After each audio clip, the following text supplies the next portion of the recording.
Away from getting that football back here, down late, tough. Now they've got to find a way to create a turnover or takeaway. Otherwise, this one will probably get away from them. That's to his running back, Leonard Fournette. That's going to wind up a loss of a full 3 yards on first down. If nothing else, they've already taken a couple minutes off the clock here already as they come up second down.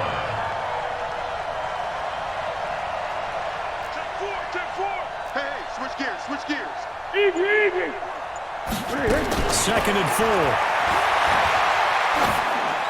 And that is caught. Touchdown, Jacksonville. Leonard Fournette.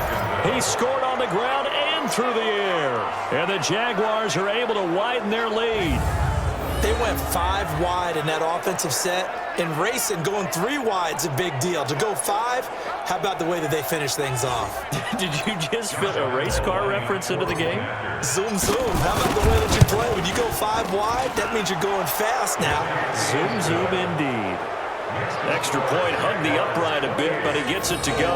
And the decision to just kick the extra point winds up successful.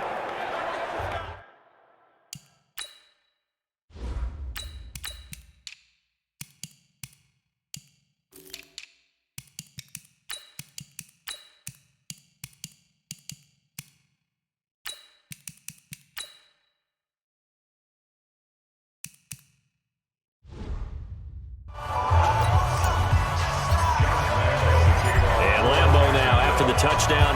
He'll kick this one away. Fielded about a yard deep. And he'll get it up past the 20 to the 22-yard line.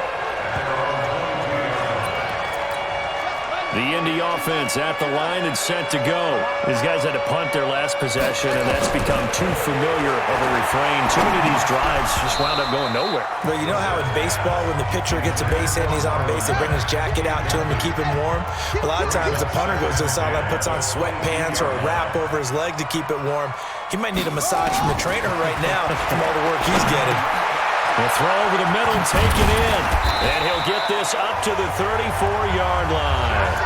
Indianapolis moving the chains there on a gain of 12. We're set now 6 for 6 since coming back out of the locker room. It's first and 10. To throw is Brissett. To the right side to Eric Ebron. 4 yards on that last completion, so that sets up second and 6. Into the air once more. It's Brissett. Got it complete to Rodgers.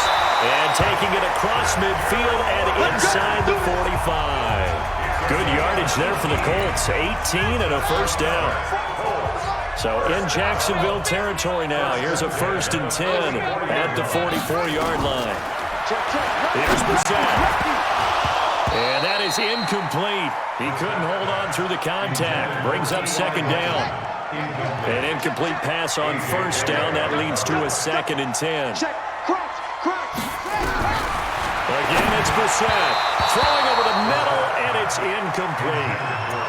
Another wayward pass. You know, things started out poorly in this game, and to be frank, they just really haven't gotten much better. And all that does is embolden the secondary. They feel good about what's going on, and they just play better and better. 20! And all the way inside the 15 before they drop it. That goes for a gain of 31. So how about this for field position after the big play? Inside the 15 now as they come up on first and 10. Here's Brissett. Oh, he dropped it. And that's pretty indicative of the way this one's gone. So they'll come up after the incompletion for second down. Brissett again. Throw complete there. Rodgers. And he takes this one in for a Colts touchdown. Chester Rodgers with his second TD of the game, his 6th on the year. And the Colts are able to draw it a bit closer. Vinatieri connecting on the extra point, and that cuts the lead to 28-14. 2 scores down, 3 timeouts left. Still a chance if they can somehow get this one back. And the Jaguars are going to cover this one up. Fourth quarter, they felt like they needed the football back. Unfortunately, they couldn't get it. And I know we've brought analytics into the game, and someone has said here that the data says that when a team's expecting an onside kick, 80% of the time, the team expecting it, they do actually recover the ball, which is what we saw here. I just wonder if that number is much more of a anecdotal type of a number. Kind of like when the coaches tell us, well, when you score on special teams, 93% of the time you win the game. I'm still waiting to see that number is empirical. And he's going to have to protect the football and take his lumps here at this stage of the game as they stop him behind the line. And this is an absolutely big third down that's been set up here, partner, and there's no other way to put it. The defense has to get a stop here if they have any hopes of winning this game. Pastor, you said big third down. I'd put the word big in capital letters here.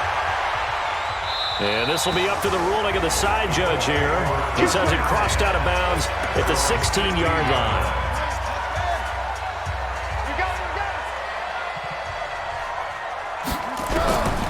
Set to throw on first. Jaguar pressure and a Jaguar sack.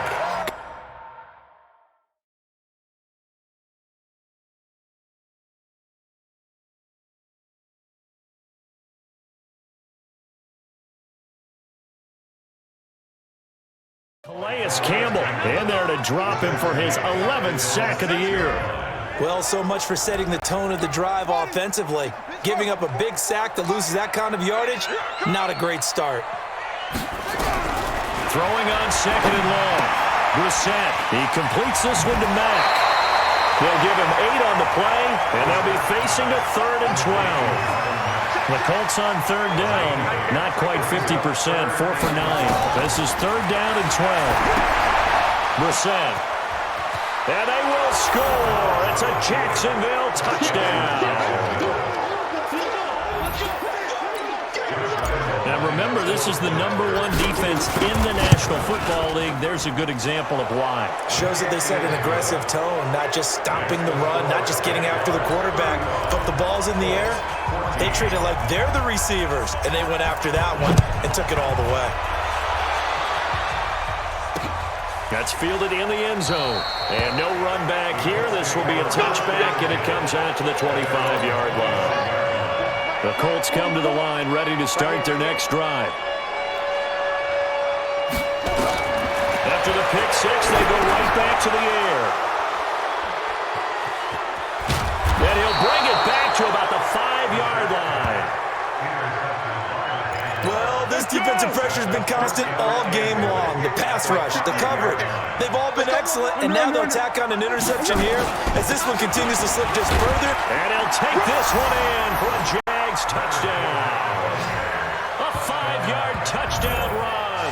And the Jags take advantage of field position on the turnover to cash this one in. And for them, this train is just... Oh, it's a fake. They'll try and throw for it. And this fake extra point attempt failed big time. Not only did they not get it, they went backwards. I know we could sit up here and dance around it a little bit, but going for 2 in this situation, somebody doesn't like someone else. There's no doubt in my mind. Well, what they couldn't see is you lean back in your chair and you went... Yeah, that's not a good decision. They didn't get it, though. Yeah, I don't think you can just say, well, my kicker's hurt in this play. No, okay. Trying to shake off the interception from the last drive. He'll look to throw. And they will finally stop him, but a great return gets that football all the way down to the 16-yard line. So it's Jaguar football here as we welcome you back. And let's see what they've come up with offensively after having time to talk it over. And he'll fight his way down right around the 12. Give him 3 on first down. It'll set up a 2nd and 7. And that's one of the reasons you like to blitz even on rundowns. It confuses the blocking assignments. It doesn't allow those offensive linemen to get up to the second level. They head to the line facing a 3rd and 7 following the incompletion on 2nd down. Irvin on the carry. And he'll get this one down to about the 10-yard line. Just a gain of 2 there, and it's going to bring up a 4th down. Here's Foles.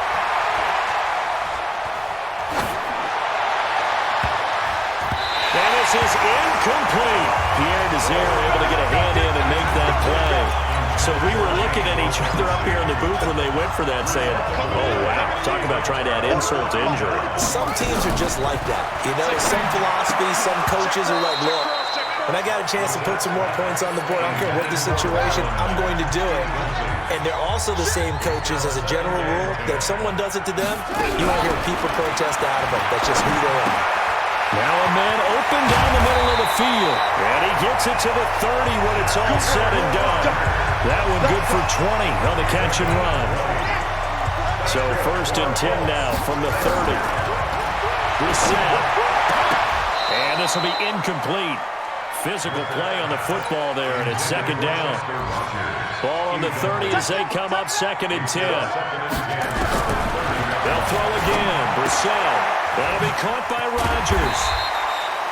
The Colts going to use the first of their timeouts as the clock will stop with 35 seconds left to go. They face a 3rd and 4 after that last completion gets them 6. Out of the gun, Brissett. And he gets it to Funchess complete. And able to get this one across the 45 before he's brought down. Now the Colts going to burn the second of their timeouts as they stop it with 28 seconds to go in this football game. 1st down, Brissett. And his pass is intercepted for the 4th time today. Picked off by the linebacker, Miles Jack. And they will score. It's a Jacksonville touchdown. Defensively, they've had their way in this one. That pick 6 makes that scoreboard even more lopsided. I remember talking with a guy in the league, and I said, what do you do when the game's like this? You know, it's pretty much over. You ready to go to the bench and hang out? He said, oh, heck no. I want to stay on the field. I might get some stats. I might get a pick or two. You like being out there at the end of these wide margins. When they have to throw it, that gives you more opportunities to go get it. Check 26, check 26. And is there bad blood here? I mean, and go for 2 when you're up that much? If there wasn't before, there is now. When you do that, you've just announced to everyone, you just don't care about the other side at all. All you care about is what you're doing, and they just want to pile up points. They did.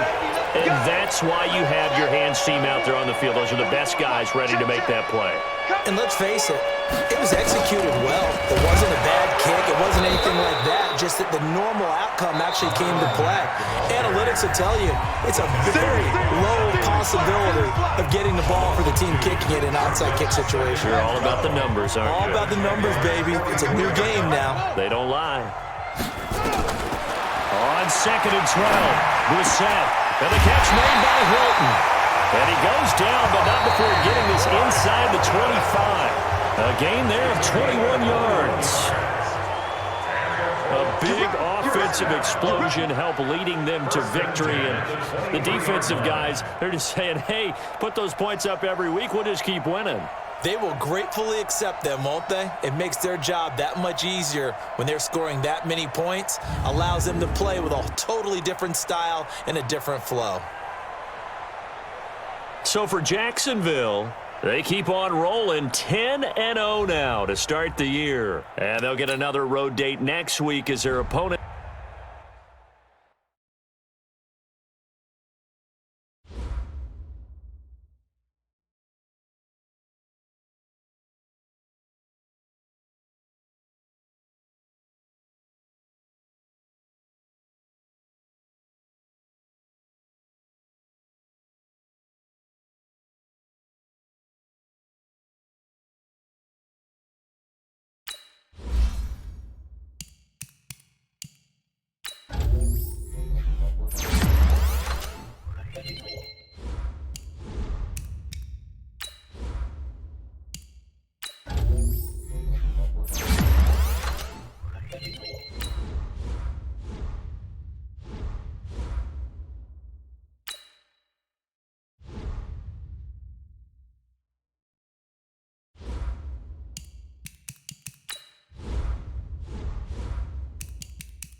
Hey everybody, it's the coach, and this is Madden 20 on EA Sports.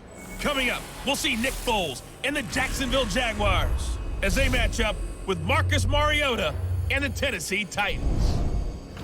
I'll have scores around the league for you at the half, but it's time for a little football.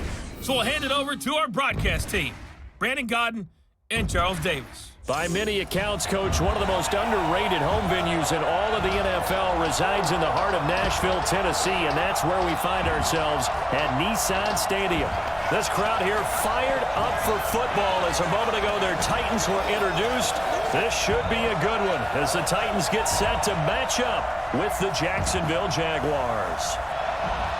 With Charles Davis, I'm Brandon Godden. Charles, we take a look at this Titan Ball Club entering play. You have to wonder where their heads are at as they come in winless on the year at 0-10. I think a lot of people expect rebuilding years to occur, but I don't think people expect to go 0 for the season in terms of wins. Meanwhile, for the visiting Jaguars, the streak continues, doesn't it? They come in a perfect 10-0. And it's not just that they're winning, it's how they're winning. All phases of the game coming together for this team.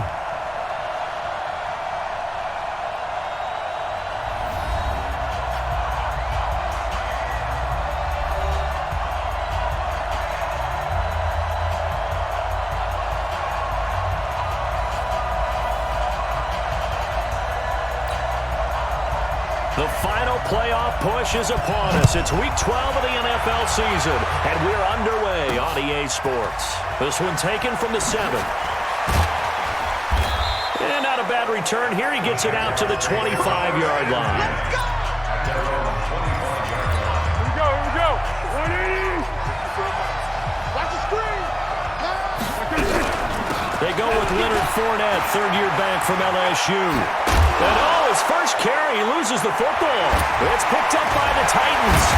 And to the 43, so down inside the 45 to the 43-yard line. That's where they'll take over. Not the trend he wanted to start the season with a fumble lost in both weeks 1 and 2. Now, it's not a disaster, but certainly not what he was looking for. Got to get that fixed because otherwise he shows up on every scouting report. I remember sitting in defensive rooms and hearing the scouting report from my coaches, and if someone had a particular problem carrying the ball and holding on to it, that was noted. Hey, make sure you get a little extra attention to him. Get out to the football. He's dropped it the last couple of games. Only gets 3 yards there on the heels of the 1-yard pickup. Sets up 3rd and 6. The line to gain is the 33 on 3rd down. Mariota. And he's got a man, Corey Davis. And he gets this one inside the 15, just a yard or 2 shy of the 10.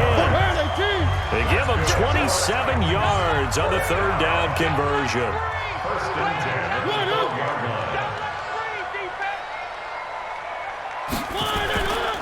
First down carry for Henry. And he'll be dropped at about the 11 after only a yard. If you're going to run against this unit, especially down here, just beware. I mean, they're the top rushing defense in the league. Yeah, and then they go ahead and they double down with the whole thing because you think, okay, let's throw the ball. Oh, yeah, that's right. They defend the pass pretty well, too. Very difficult task right now. 4 yards on the completion, and it sets up a 3rd down. Mariota from the gun on 3rd down. And into the end zone for a Tennessee touchdown. Adam Humphries, his 5th touchdown now on the year, as his guys are able to strike first here in this opening quarter. Santos able to tack on the extra point, and that makes the score 7-0. Set now to kick this one away, and off it goes. This is fielded at the chalk of the 10.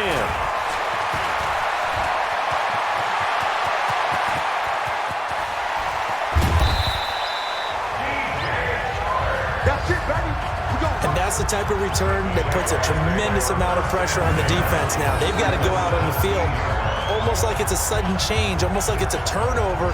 They've got to go out there and try and stop him. But, boy, what a tough spot they're in. This is the former Spartan from San Jose, Tyler Irvin. It's a really nice 15-yard pickup, and now it's 1st and goal. Usually we see runs like this as the defense breaks down later in the game, but this guy is setting the tone early, running through all types of tackles and putting the defense back on its heels. They'll try to punch it in with Fournette. And he'll go backwards, losing yardage to the 5. A loss of a full 3 yards, and now it's second down. That's a really alert defense there because they saw the heavy look come in from the offense, countered it with extra linebackers who brought a little bit of speed and heft, and able to really make a big-time play for their defense. In their mind, certainly a field goal try would be a letdown. They had the great starting field position. Now facing third down. Got his man, it's caught. Touchdown, Jaguars. Jeff Swaim, his 4th touchdown on the year, as his guys are on the board here in this first quarter. Brandon, my man, just one sentence for that one. Clinic.